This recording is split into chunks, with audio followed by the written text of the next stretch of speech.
Thank you. Oh my god, so cheesy. So Sorry. yeah, so you're saying some South Asian girls can be quite controlling, but I like that you've linked it to a troubling childhood. I like that because it's not for no reason, right?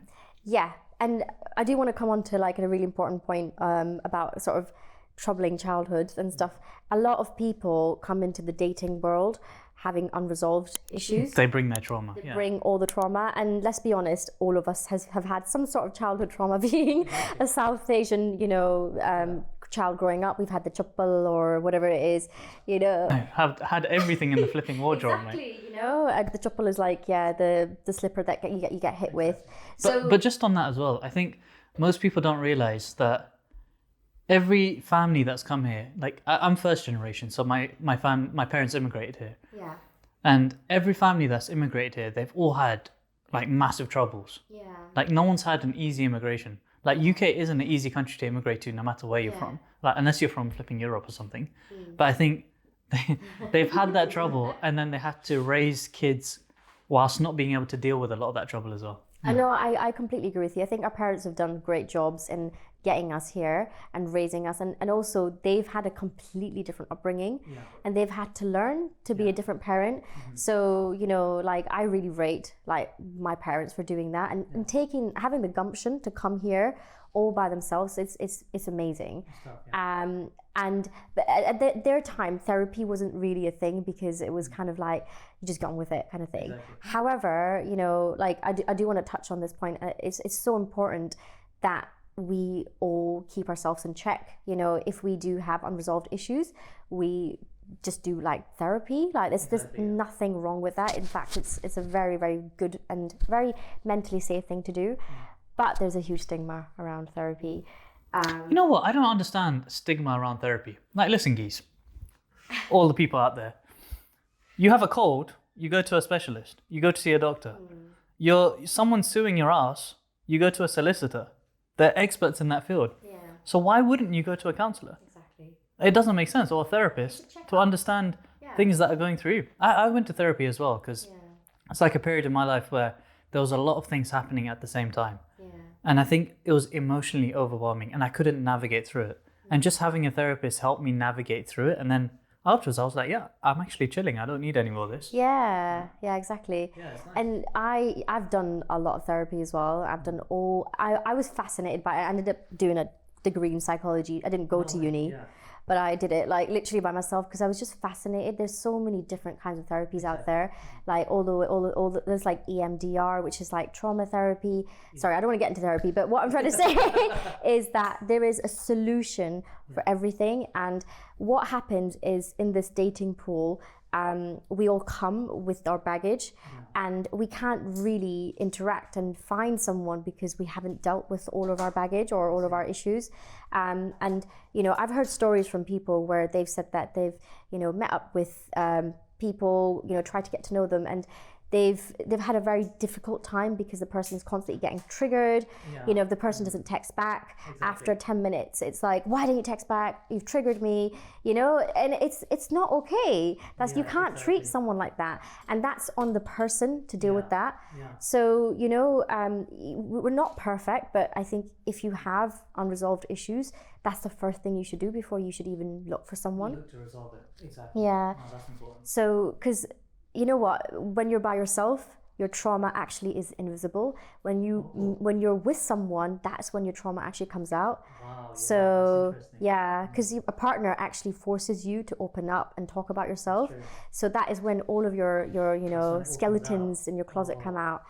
So yeah. Wow. And so say someone is like, what's the sign that someone is going through trauma and they're bringing that? Like, how can you see that? Like, what are the signs? I mean, I think it's triggers. I think is the main thing. If someone gets like agitated or upset very quickly just by a small thing, like that's a sign there's something underneath.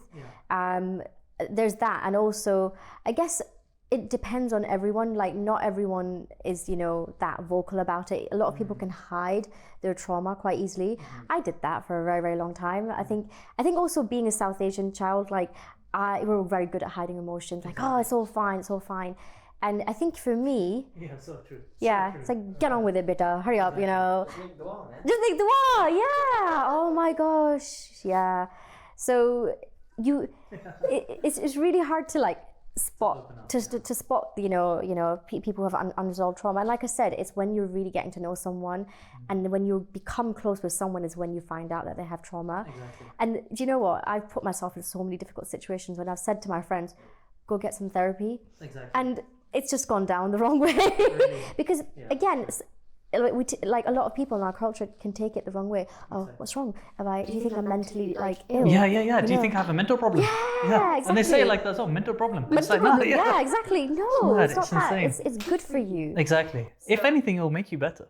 100%. But it's hard to get over that stigma, especially within South Asians. Yeah, definitely. But I think if all of us had therapy in this world, I think this world would be a better place. it should be mandatory. I swear to God, it should be mandatory. Yeah, it should be. So, so moving on to like some of the things that, so we've mentioned some of the things that guys want. What are some of the things that girls want? Like, what's a priority for the women? Yeah. So classic thing that all girls talk about is stability. Yeah. They want stability and security from a guy. What's height got to do with that? Like, you get me? What has height got to do with that? Yeah. So I have to admit, I think I used to be like that as well. And then, like I humbled, and I realized that, when I'm so small, I can't even, I've got nothing to say about height. Yeah, like, alhamdulillah, I'm 6 foot. But Okay.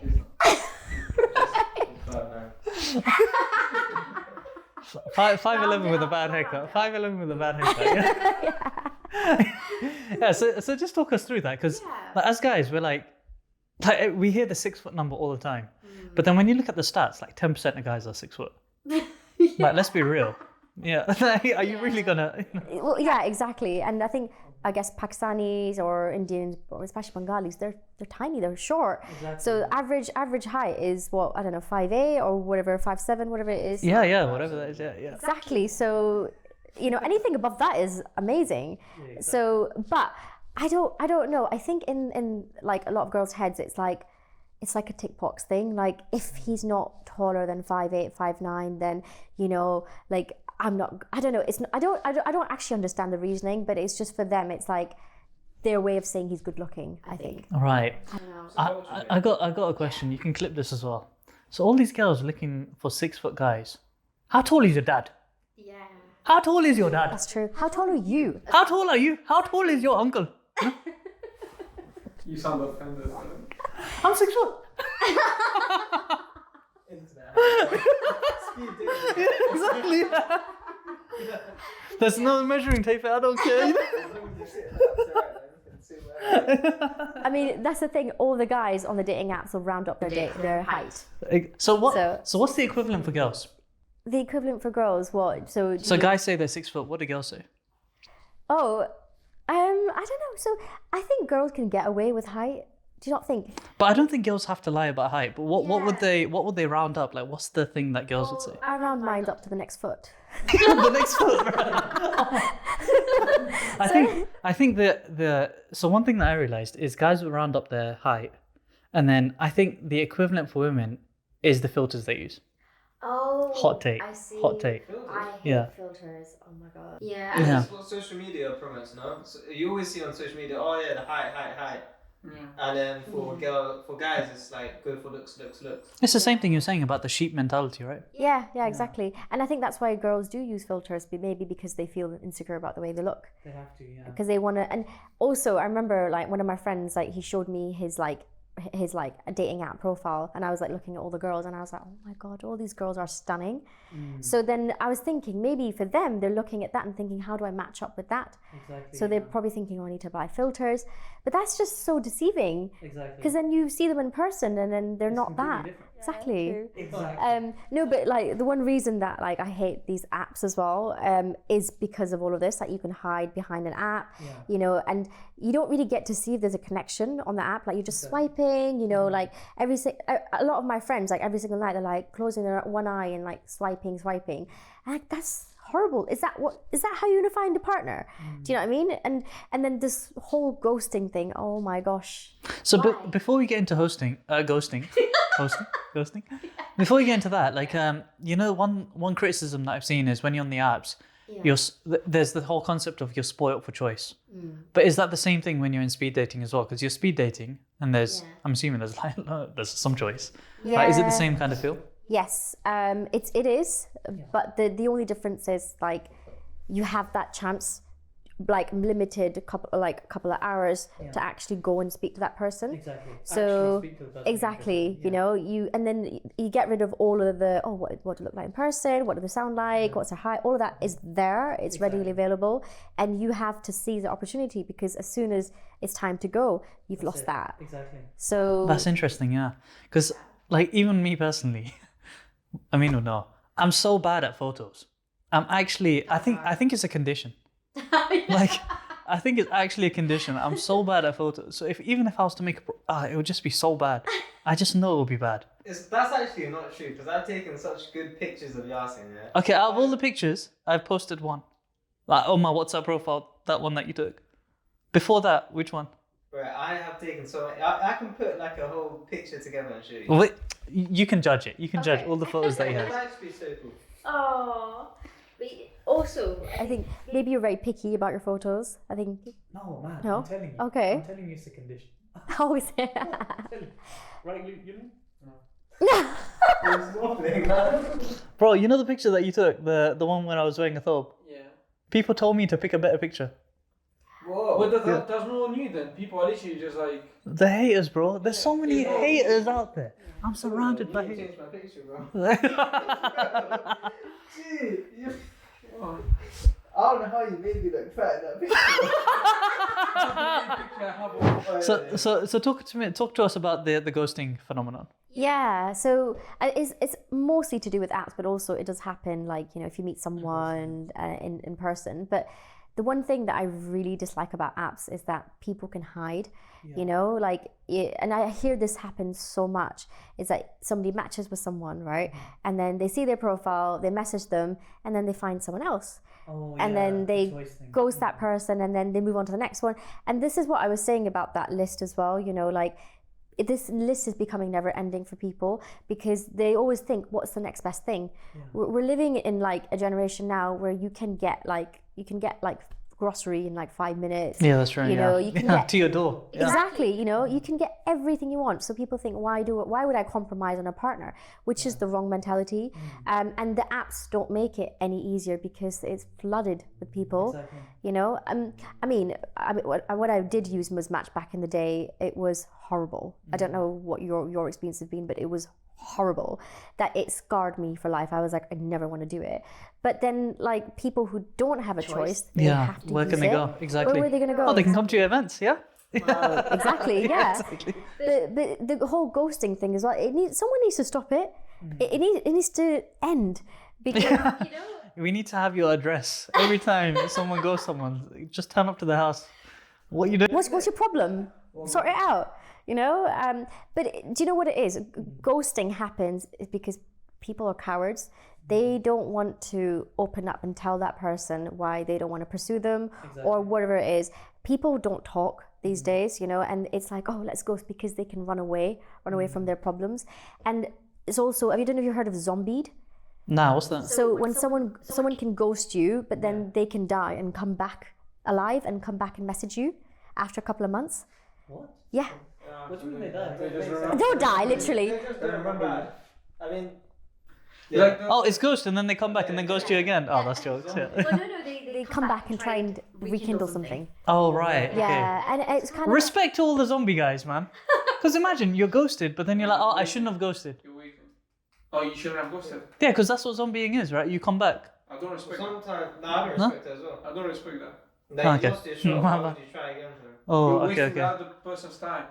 Yeah. Right. So I had a different opinion on it when I first started, like like a couple of years ago, and I used to think, oh, you know, for some girls they might think, oh, I made a mistake, and so they might go back. But then that's actually secondhand. It is, isn't it? It's like used goods. It's like it's not nice feeling for that other person. So then I was like, actually, it's not nice to be zombie. Yeah. So the zombie. I didn't know that existed. Yeah. I don't know if I've been zombied. I'm gonna have to think now. So before, okay, so we understand the ghosting and the zombieing, and it's you're right. I think because I've been in there before, where I'm like, I don't want to hurt the person's feelings, but at the same time, it's me taking like that accountability that I accept that this isn't going anywhere. It's almost a moral obligation for me to let you know. Yeah. Right. Yeah. That's what you're saying. I agree, but also I think as a person, it's a huge growth thing as well. Like I ghosted so many people. I've done it, and then I came to a point in my life, and I was like, why am I doing it? Because it was such an easy escape, and so you have to make it harder not to escape, if that makes sense. You have to face up to your fears and have that difficult conversation, and you will do less ghosting if you do things like that. So I mean, I don't agree with dating apps in general, but ghosting also does happen when people meet, you know, in person, and again, they don't want to tell the other person, oh, I don't like you because XYZ reason, and they ghost. So what are some of the things? So you said that some of the things that girls look for is that stability, right? Yeah. So you said that the girls are looking for certain things like stability specifically. What are the key things that make up that stable profile of a person? Yeah, so I think for a lot of girls, they're looking for a guy who's like independent, someone who has a stable job, who can earn a decent amount of money to What do you think decent is? Like, especially in London as well. I mean, I don't know. I actually don't know because I have never asked the sort of specifics. But I think for them, they're probably thinking. I guess for a lot of women, they're probably thinking, oh, you know, if we stopped working, if they stopped working, you know, if they had a family and stuff, then can this person still provide? You know, based My on God, that salary? they're asking that in London. Yeah. Oh yeah. Trust me, this is the kind of conversations I've been told about. That you know what's going to happen if when we have children. Bear in mind, it's speed dating. In speed dating. Oh my God, yeah. When we have kids. Exactly. Like, are you going to give me a budget, an allowance? Oh my God, that's crazy. Like questions like that. So, but I guess going back to sort of your question of like what they're looking for. So like instability, it's always interesting. The kind of guys that come to our events, there's always a couple that's really, really stand out, and there's a couple of girls that stand out. It's always based on stability, job security, and for the girls, it's got very little to do with looks. So do the girls does the news come out like, oh, these guys are?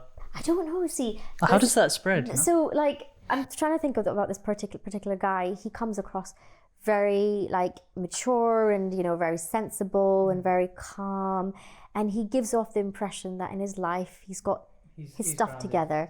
Exactly. And I think for a lot of girls they like the calmness of that.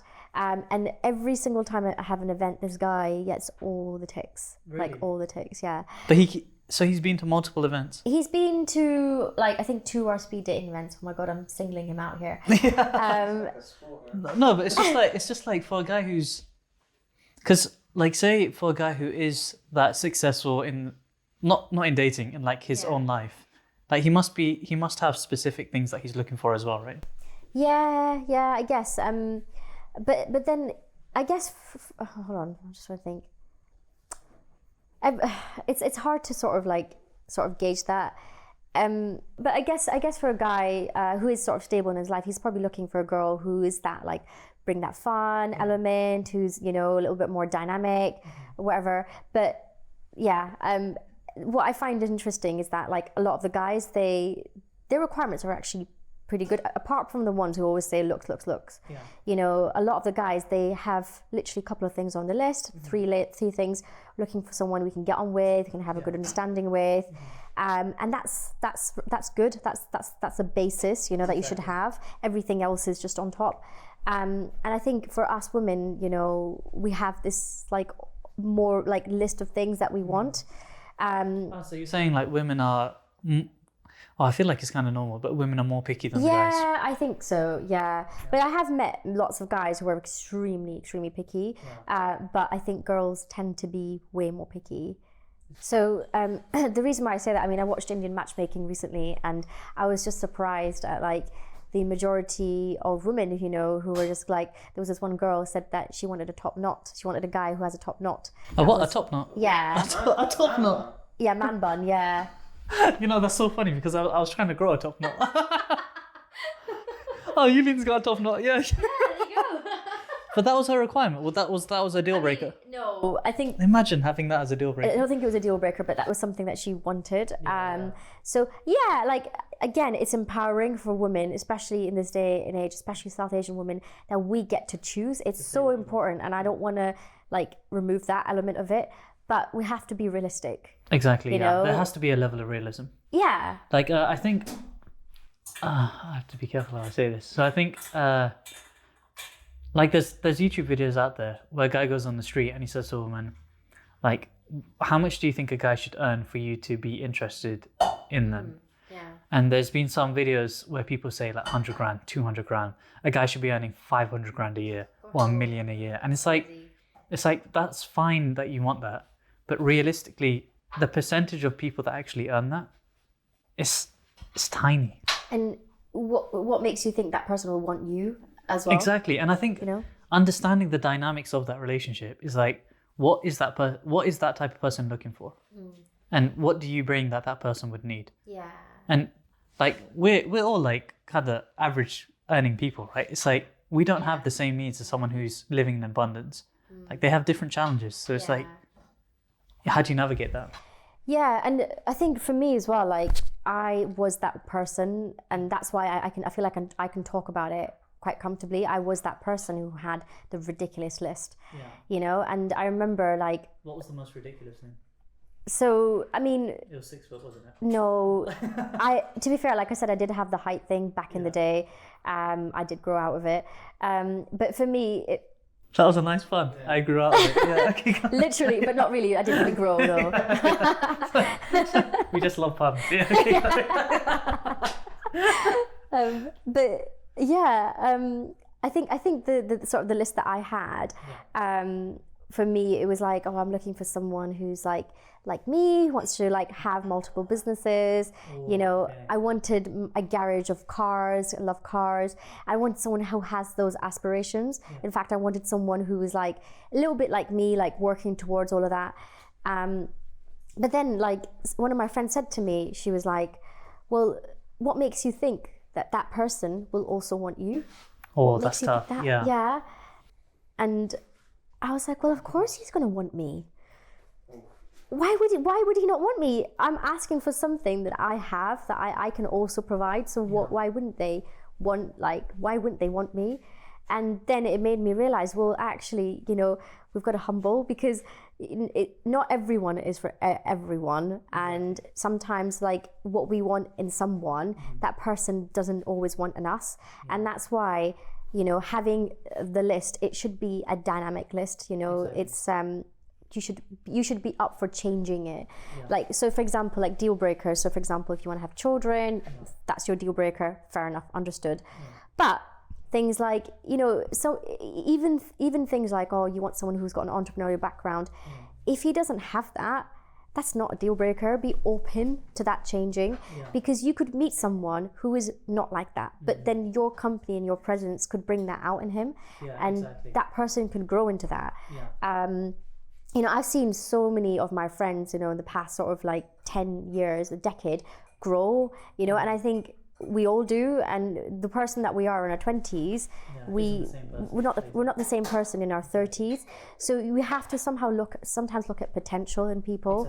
So, you know, that is interesting, because one of the things so I was talking about like one thing that I would look for as well as like a defining trait to like kind of gauge if I'd be interested in someone. And one of them was their ability to take initiative.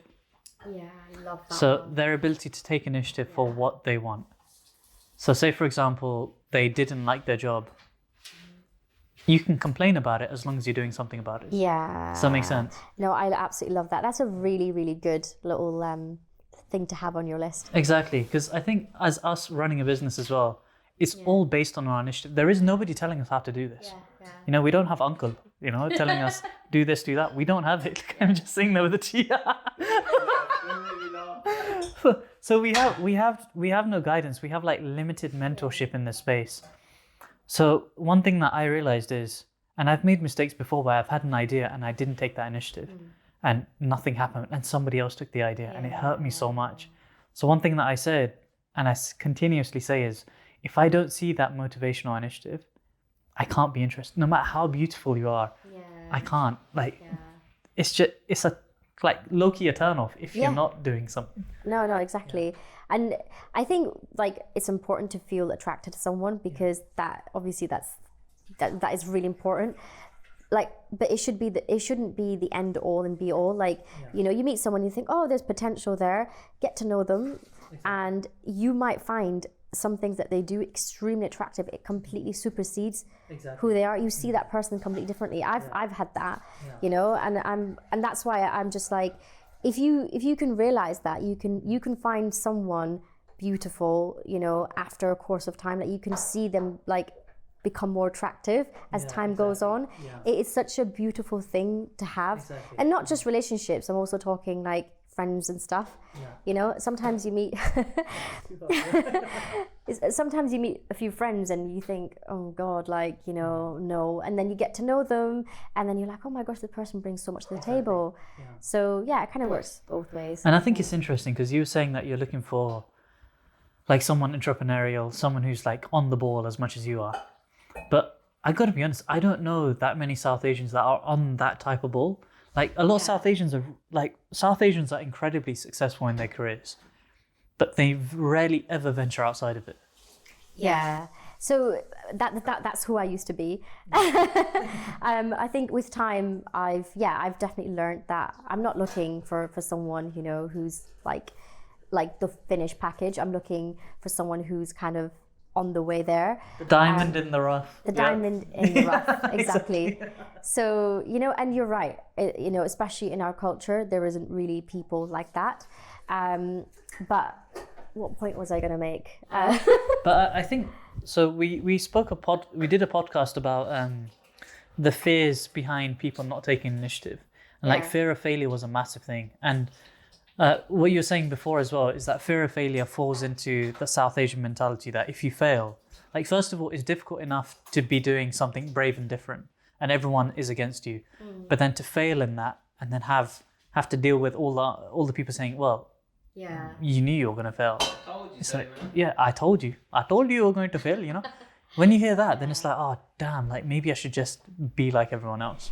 It's hard. I think that's the hardest thing, and especially in the dating world as well. Like, you know, a lot of times, like our parents are like constantly like trying to prove a point to us that, you know, I don't know if you guys have had this, but like, you know, arranged, like my parents always wanted for me to have an arranged marriage, and I think, you know, when you go out to find someone yourself, you almost feel like you're carrying the burden of choosing that person, but also being accountable for that. So, you know, it puts so much pressure on you because then if it doesn't work out, then people are going to be like, well, yeah, I kind of told you so. Exactly. So, you know the people that come to your speed dating events, like, do they come with that mindset that, oh, if I find someone, you know, let's just get the families involved. Like, let's do it like the initial meetup, because my parents can't find me someone I like, let me find someone and then see how it goes. Yeah, so I mean, in terms of the process of what happens after, I don't really, I don't give them advice or guide them, but I will tell them, you know, this is what you can do. I kind of leave it to them to sort of manage.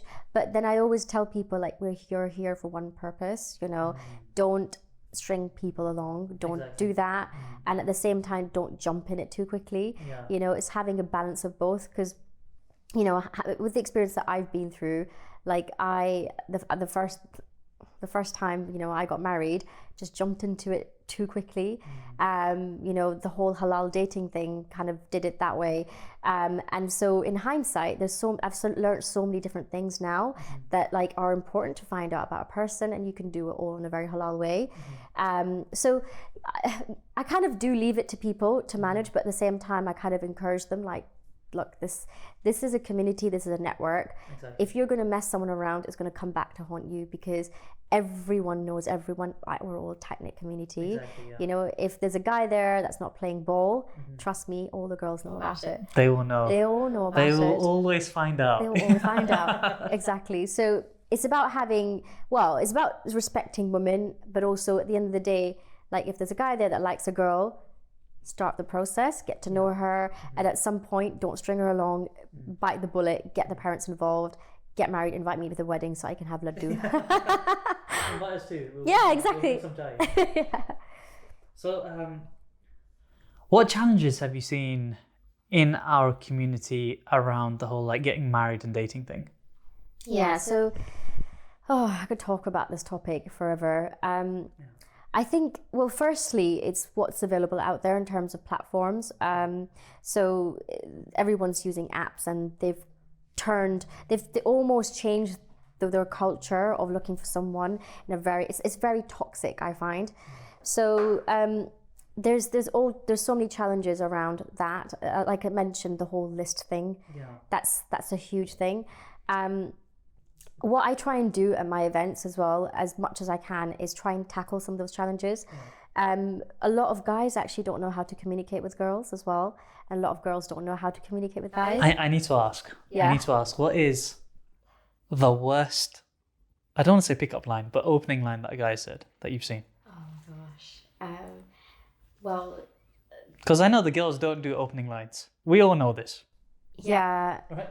I mean, I honestly, I can't remember them, but I've had my fair share of the really bad ones. But there's been situations where like guys have just come up and said, like, I'm organizing an event, and just said, oh, should we give it a go? And I'm like, what? Give what a go? What? Should we give this a go? And I'm like, what's something happening here? Yeah. Oh my god. Oh. I thought you were saying like they're helping you trying to organize the event, but no, they're just literally asking me out is what, like, yeah. And I honestly, I wanted to cry, because I was like, oh my gosh, like, should we give this a go? Yeah, come on then. So what's your answer? And I'm like, if you say no, shall I come back in 5 minutes? Yeah, oh my gosh. Wait. I mean, what's the? Love bombing, man. Yeah, exactly. Oh. That happens. I'm trying to think. What's the worst pickup line I've heard? I was going to ask you, like, do you have anything in mind? The worst one that I've heard, that I actually find so cringe, it's funny, is your dad Osama bin Laden? Because damn, you double arm. That's a... Astaghfirullah. Yes. You can't chuck me under the bus like that. Yeah. Like guys just, sometimes they don't know how to, but that's because you were saying it before, like the parents don't really encourage it. Yeah. And then when you're thrown into that, you're just awkward. Well, yeah, exactly. Oh, you know what? Like alongside the speed dating events, you should actually give like social coaching. Yeah, so that's so I was talking about this actually recently, and the one thing I'm going to start doing is social content about how to actually talk to a guy in like from Muslims, you know, or like if you see a girl with a group of her friends, how do you break the ice and how do you talk to her? So okay, tell us. Well, how did you do it? I don't know. Oh, okay. I was like, but like again, I've got certain ideas of how to do it. Like, you know, but I just think this kind of stuff needs to be educated. Exactly. Especially with that, because I know like on YouTube, there's loads of people that are like doing it. Like, oh, if you want to pick up women, just go in there, like start like talking to everyone and doing all this stuff. But it's like, what's the more like modest halal way of doing it? Like, what is the Muslim friendly way of doing it? You know what? It's interesting because there's a particular guy. He was at the last event and he was smooth. Really? He was smooth, and I was watching him and I was like, yeah, I need to make a note of this so I can actually tell people. And there was a group of like girls that came, and they were all like hijabis, very modestly dressed, all like, I'm not talking to any guys. Wait, to a speed dating event? No, this was the games event. Okay, yeah. And this particular guy was like, I am here on a mission to find a wife, and he he cracked through that group and sat with them and spoke to all of them. Wow. And I was like, wow. Yeah. And I think a lot of the time it's just pretending that you're confident. Honestly, I think majority of the time that's what it is. You could be shaking underneath, but you could literally go up to someone and say, oh, like, how was your meal? Like, you know, I just ate this. Yeah. Do you know, that's all it takes. Exactly. And the next thing you know, you casually ask for the number if that's what you want to do. Yeah. And then see where it goes. Exactly. Yeah, I feel like, especially when it's in person as well, the interaction is a lot more genuine. Yeah. Like, then there's a person in front of you, you see what they're like, and they're right there. You get the real experience. Yeah, exactly. And yeah, you get to see what they're like. And I think also the way they like come and chat to you as well. It's, again, like, it is nice for a girl if a guy comes and does that. I think all girls traditionally love that. You know what? I think I would find it weird if a girl came up to me. Yeah. And she's like, oh, hey, how you doing? And I'm like, can you go back? I'll come. Yeah, well, yeah, exactly. I've never done it before, but I'm trying to advocate girls to do it. Yeah. But then guys do the same thing. They're like, no, we want to make the first move. Yeah. But then what happens is no one does it. No one makes the first move. No one does it. That's and then tricky. you're speaking to the guy and it's like, oh, I do like that girl. And the girl's like, oh, I do like that guy. And it's like, no one's doing it. Yeah. So that's when I do get involved. But then I just say to them, the first thing I always say, one of you, please go up to each other and just say something. Yeah, especially because you're in the middle. You know that they both like each other. So you could just be like, mate, just do it. Just go. Just talk about the weather, you know? Well, exactly, yeah. What's the worst that can happen? You realize that they're boring as hell and you turn the other way. You never see them again. Exactly. Dodge a storm. But I'm still shocked that people are asking for. I'm still shocked that people are asking about asking for people without opinions. Like, that still shocks me. I think maybe because I'm looking for the exact opposite. You're right. Yeah. That's crazy. So what makes what you're doing so different? Like, what are you trying to achieve through your, like, what's your passion? What's your goal? Yeah.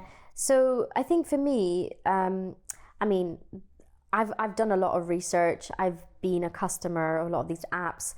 I've been in this horrible situation of trying to find someone. So I understand what the concerns are. Yeah. So I feel like I'm like the perfect advocate to create something like this. But, you know, I know what the problems are. Obviously, I've seen all the challenges. I know what works, what doesn't work. And I think personally for me, the best way for people to actually get together is by tailored matchmaking. Yeah. Because when you say tailored, what's tailored? So you spend time with one person, or, you know, you have like a group of people, you get to know them, you know them inside out, you know their families, and then you have like, I hate to say the database, because it shouldn't be a database of people, because if it's a database of people, you're going wrong. Like, you should have people that you know that are single, you know, that like are part of your network. That advocate for you, right? Yeah, like you can trust them. So if you match them with someone else that you knew, you would be comfortable matching them. Exactly, yeah. So you know how, like, I guess that happens a lot in white people, the friends of friends thing. They introduce they're just like, oh, I know someone. Yeah, exactly. And it's really successful. Yeah. But that needs to happen on like a more professional setting, which is matchmaking.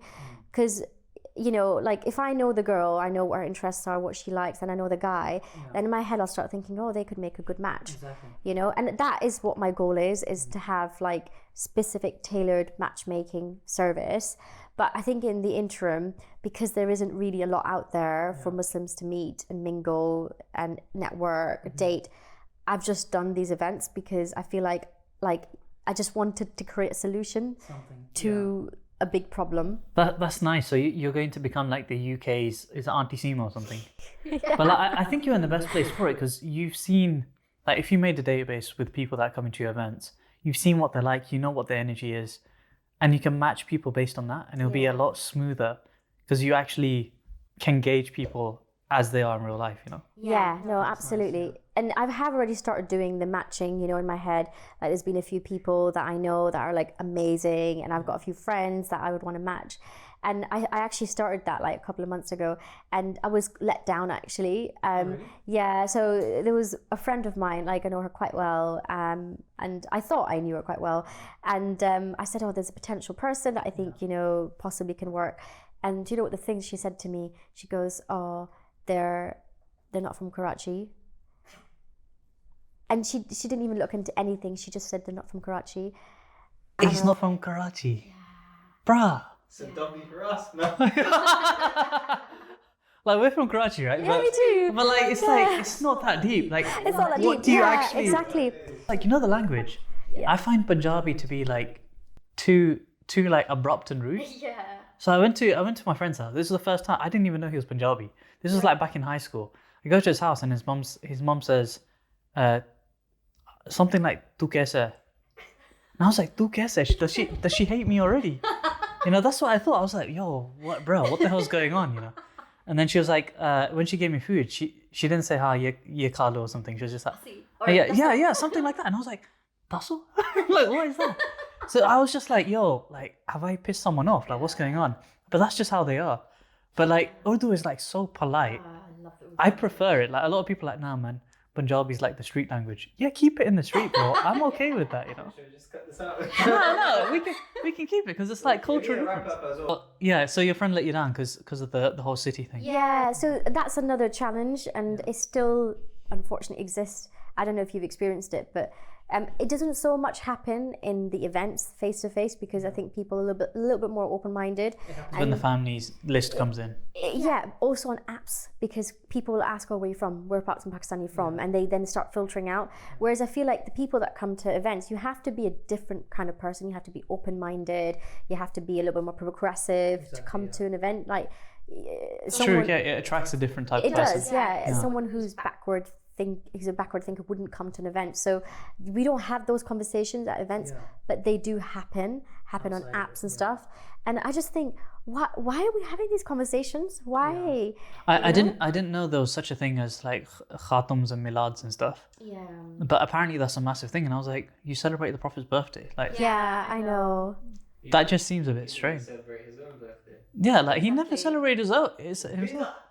So it's just like, so like if you do it, like I don't really care if you do it or not. You know, get me? I got my own point of view, but like people are actually like really like I celebrate this. I want you to celebrate it. I'm like, I'll eat the food. Yeah, exactly. You know, I'm the same as well. Like for me, the religion side of things as well, and that's a point to touch on. Is for me, fair enough. Those that you should have certain things that you want in a partner. But you shouldn't be dictating how they run their religion because religion is personal to them. Obviously, there's some things that you should have, obviously, that are important to you. But you shouldn't be like, oh, did you pray this? Did you do this? You know, because religion is good. It's your choice. You're gonna at the end of the day, it's down to you. You're gonna be accountable for it. So I don't think that stuff should be discussed on like, you know, like But you know, if I did go speed dating, I would say like, what is like you like how do you incline to Islam? Like what level of Islam like do you follow? Like what is the biggest thing that's happened that's made you want to follow Islam? Like because genuinely as a person I'd want to know that. Yeah. Because it's like connecting more on I don't want to know like what's your favorite color. I swear to God if someone asked me that I'll be like, bruh, I don't care. Yeah, exactly. That doesn't tell you anything about me. Exactly. Yeah. Like, oh, what's my favorite color? Blue. Does that mean I'm like into the sky? Like, I don't care. Yeah. But and also going back to the Khatam Milad thing, and like again, I think I don't know if it's a Karachi thing, but like our family was also very much against it. You know, oh my God, no, it shouldn't happen. But then I just realized at the end of the day, if someone wants to do it, like let them do it. Like you shouldn't say no to someone based on that. Like. Again, it's their choice. Yeah, you know that, like in Pakistan, I was like, I just thought you're from different villages. Yeah. And now you're in London. Wait, what caste? Exactly. That's the thing. I didn't know there wasn't as well. And then someone said, "Oh, what caste are you from?"